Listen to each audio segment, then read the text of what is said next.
friends, I hope you are doing well. So today we will discuss about analyticity. Analytic function आपने सुना होगा complex analysis में, और ये हमारी क्लास नंबर 5 है. ठीक है, तो आज हम देखने वाले हैं कि एनालिटिक फंक्शन क्या होता है. एक CR इक्वेशन आपने सुनी होगी, वो सब हम उसके लिए लिमिट, कॉन्टिन्यूटी, डिफरेंशिएबिलिटी, ये तीनों हम पहले वाली वीडियो में कर चुके हैं. डिस्क्रिप्शन में लिंक मिल जाएगा, कर लेना. तो एनालिटिक फंक्शन से में सबसे पहली टर्म आती है कॉची-रीमान इक्वेशन, जिसको हम शॉर्ट में बोलते हैं CR इक्वेशन, जो कि इंपॉर्टेंट है एग्जाम पॉइंट ऑफ व्यू और कॉम्प्लेक्स एनालिसिस के अकॉर्डिंग. तो इसको हम कैसे लिखते हैं? We know that every complex function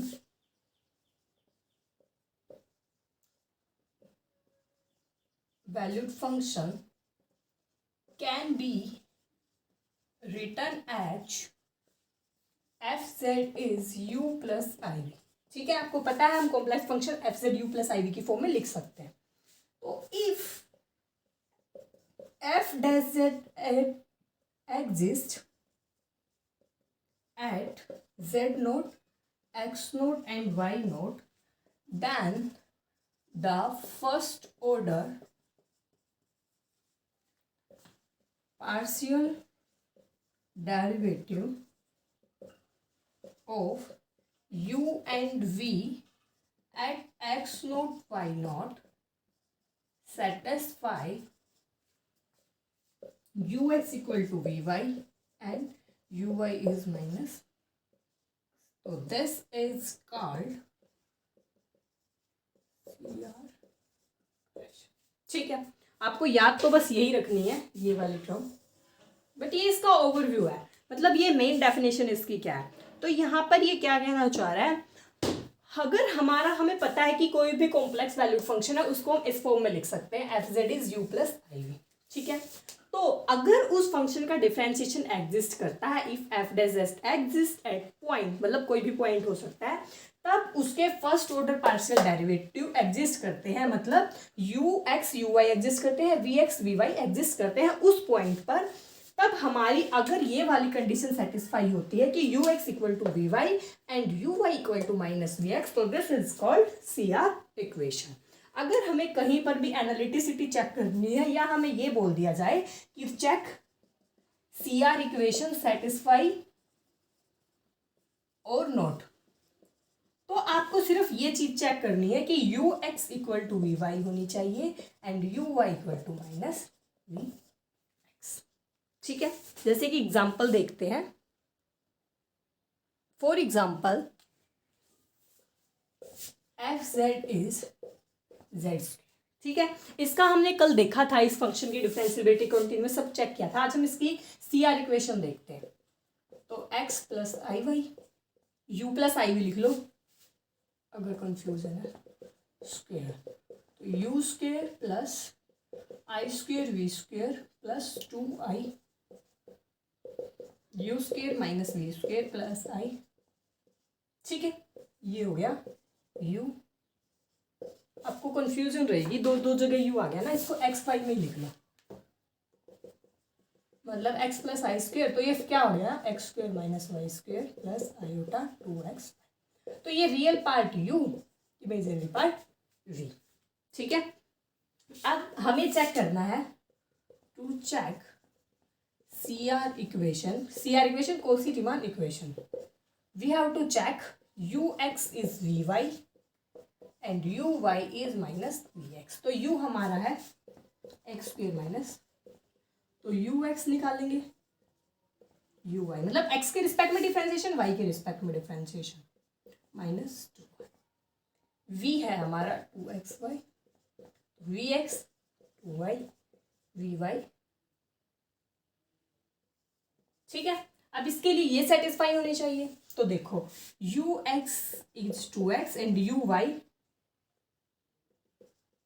equal आ गए दोनों, एंड uy क्या है, माइनस 2y, ये इक्वल होना चाहिए माइनस वी एक्स के, तो माइनस 2. तो यहाँ पर हमारी सी आर इक्वेशन सेटिस्फाई हो रही है। ठीक है, आपको क्या करना है, जो फंक्शन होगा उसमें यू वी फंक्शन निकाल लोगे, यू वी पे हम सी आर सेट करनी है तो यू एक्स वी वाई होना चाहिए, u y minus v x होना चाहिए। ठीक है, ऐसे ही आप कोई और भी ले सकते हो फंक्शन, आप ट्राई करना, अगर डाउट हो तो पूछ लेना। F z equal to z cube के लिए तो ट्राई करना। ये तो हो गई इसकी सिंपल, जैसे हम कार्टेशियन फॉर्म वगैरह में लेके। अब सेकंड फॉर्म होती है polar form. C are equation में भी हम तीनों फॉर्म करने वाले हैं। पोलर फॉर्म ऑफ, उस कार्टेशियन फॉर्म थी पोलर फॉर्म, तो यहाँ पे वही सेम है। एफ जेड को हमने यू प्लस आई भी लिखा, इसमें हम जेड को क्या पुट करते हैं, आर ई आई। ठीक है, यहाँ पर हमारी सी आर इक्वेशन होती है, यू आर को देखना होता है वी थीटा, और जो हमारा यू थीटा होता है, ठीक है, इस एक ही बात है, ये दो कंडीशन होती है। ठीक है, थोड़ा अटपटा सा लगेगा ये, क्योंकि कार्टेशियन में तो था u x v y, u y minus v x, but polar में है u r v theta by r, u theta is.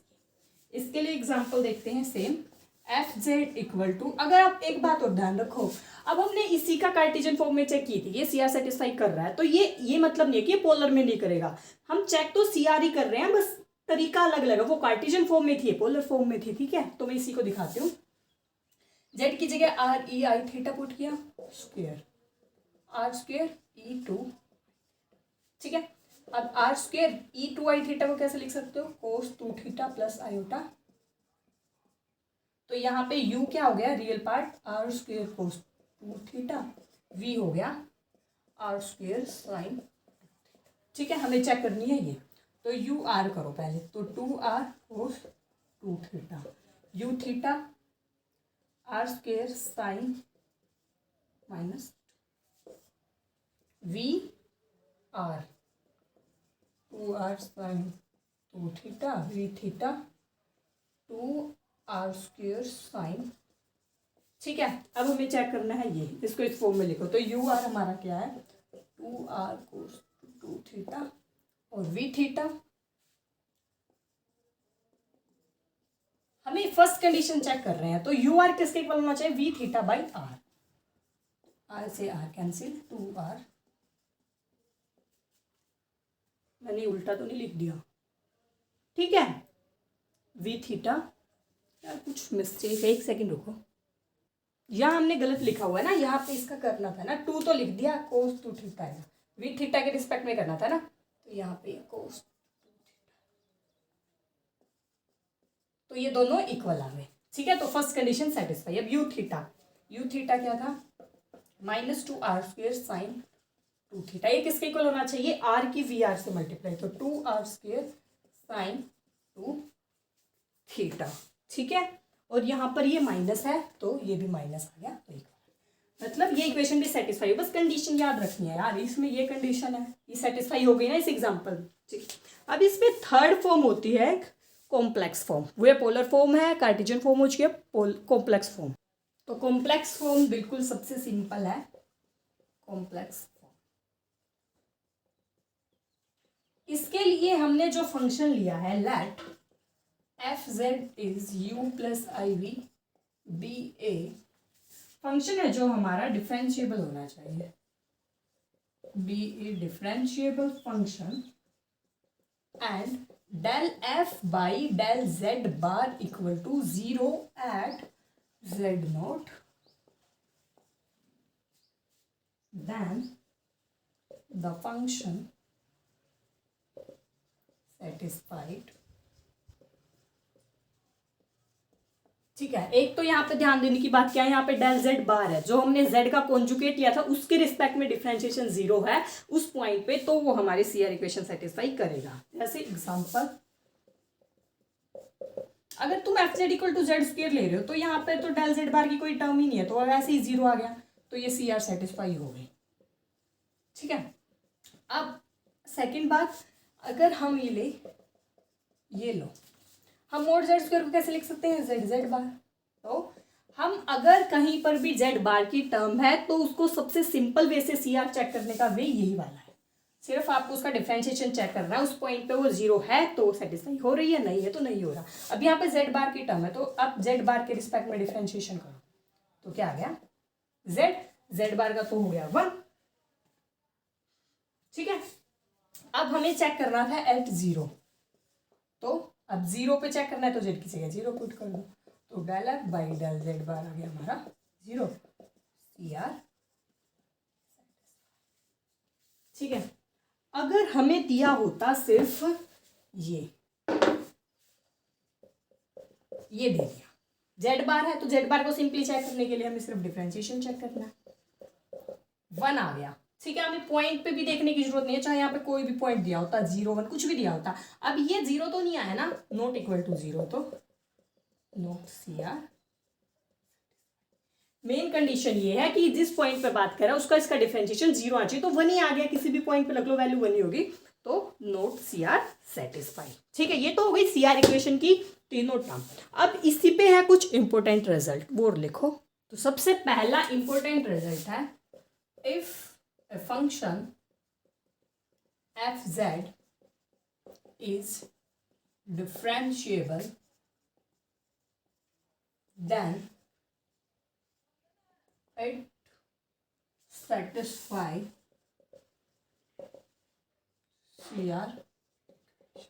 ठीक है, मतलब अगर हमारा फंक्शन डिफरेंशिएबल है तो वो फंक्शन देन इट या this function at Z note, किसी पॉइंट पे बात करते हैं ना, तो ये हमारा सी आर भी सेटिस्फाई करेगा। बट इसका कन्वर्स अगर हम देखें कि नोट सी आर और नेगेशन लिखते हैं ना, जैसे P इम्प्लाइज Q, तो नेगेशन क्या होता है इसका, नोट Q इम्प्लाइज नोट। ठीक है, तो ये आपको एक सेकंड मेथड मिल गया डिफरेंशिएबल चेक करने का। अगर not c are equation satisfy implies function not differentiable। ठीक है, मतलब अगर हमें ये चेक करना है कि फंक्शन डिफरेंशिएबल है या नहीं है, तो हम उसको सीआर इक्वेशन से भी चेक कर सकते हैं। अगर सीआर इक्वेशन सेटिस्फाई नहीं हो रही तो इसका मतलब वो डिफरेंशिएबल नहीं है। But second important, if a function satisfies CR equation then we can't say about differentiability। ठीक है, मतलब अगर वो फंक्शन डिफरेंशिएबल है तो वो सीआर इक्वेशन भी सेटिस्फाई करता मिलेगा। अगर सीआर सेटिस्फाई नहीं कर रहा तो मतलब फिर डिफरेंशिएबल भी नहीं है। बट अगर वो सीआर सेटिस्फाई कर रहा है तो हम डिफरेंशिएबिलिटी के बारे में कुछ नहीं बोल सकते, वो हो भी सकता है और नहीं भी हो सकता। जैसे फॉर एग्जाम्पल, इसका एग्जाम्पल देते हैं। अभी हमने एक एग्जाम्पल देखा था, एफ जेड इज जेड बार। हमें चेक करना है कि ये फंक्शन डिफरेंशिएबल है या नहीं है, तो आप सिंपल इसकी वो चेक कर लो सीआर इक्वेशन। तो अभी हमने देखा था इसका आया था 1 which is not equal to 0, तो नॉट सी आर सेटिस्फाई, तो not c r satisfy implies not differentiable. तो हम डायरेक्ट बोल सकते हैं कि ये हमारा फंक्शन डिफरेंशिएबल नहीं है। अब सेकंड, अभी हमने ये एग्जांपल देखा था, जैसे F z is Z square, ये सी आर सेटिस्फाई कर रहा था, तो हम इसके बेस पे ये नहीं बोल सकते कि ये डिफरेंशिएबल है। वो तो हमने कल चेक किया था कि ये डिफरेंशिएबल है, बट ऐसे डायरेक्ट हम नहीं बोल सकते कि ये डिफरेंशिएबल है या नहीं है, ये सी आर सेटिस्फाई कर रहा है। ठीक है, क्योंकि हमें ऐसे बहुत सारे एग्जाम्पल मिल जाएंगे जो सी आर तो सेटिस्फाई कर रहा है बट डिफरेंशिएबल नहीं कर रहा। आप एग्जाम्पल ढूंढना, अगर नहीं मिले तो मेरे से नेक्स्ट क्लास में पूछ लेना। ठीक है, अब नेक्स्ट रिजल्ट लिखो। अगर हमारा फंक्शन सी आर सेटिस्फाई कर रहा है, if f z satisfy c are equation and partial derivative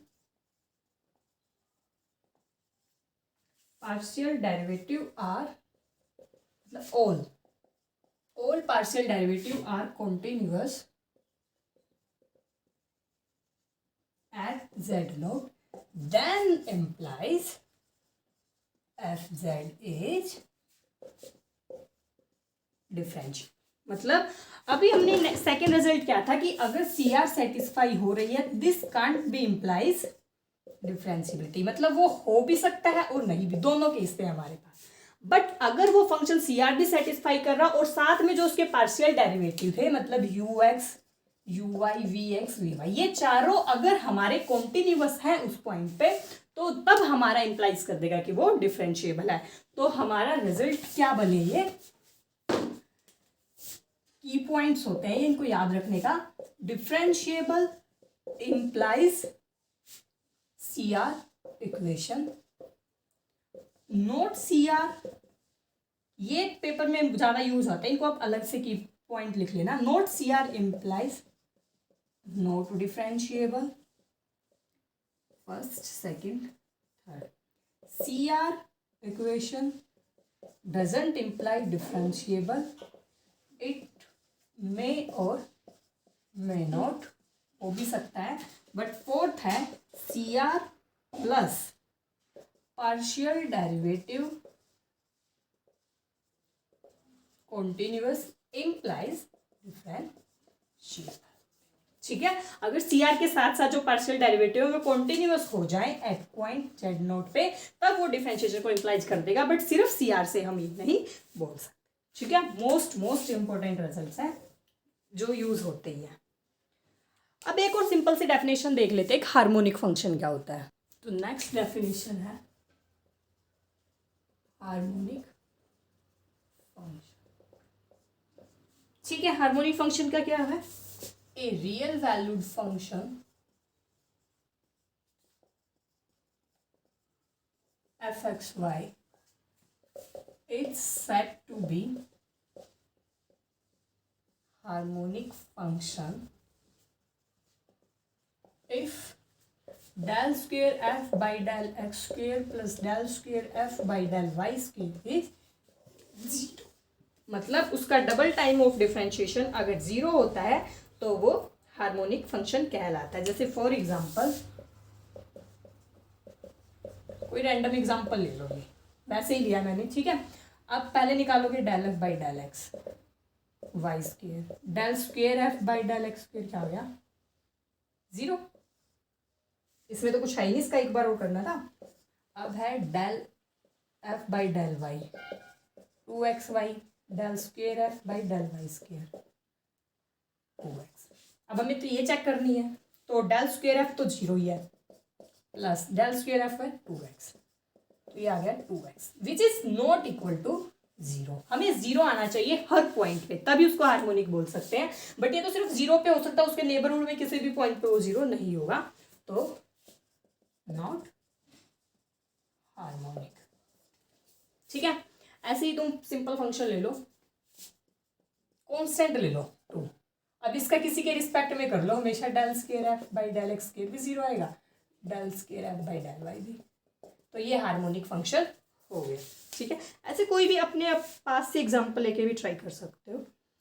ठीक है, तो ये हो गया हार्मोनिक फंक्शन की डिटेल। अब कल मैंने एक एग्जांपल पूछा था तुमसे लास्ट में कि हमारा एफ जेड डिफरेंशिएबल होता है, दिस कांट बी इम्प्लाइज कि यू और आई वी भी डिफरेंशिएबल है, तो एफ जेड डिफरेंशिएबल होगा। कॉन्टिन्यूटी में वो ट्रू होता है, बट डिफरेंशिएबल के केस में ट्रू नहीं होता। अगर किसी ने ढूंढा है तो कमेंट में बता, वरना मैं अभी बताती हूँ। तो उसका एग्जांपल है एफ जेड इज जेड बार। ठीक है, अब जेड बार को कैसे लिख सकते हो, एक्स प्लस आई वाई का बार एक्स माइनस।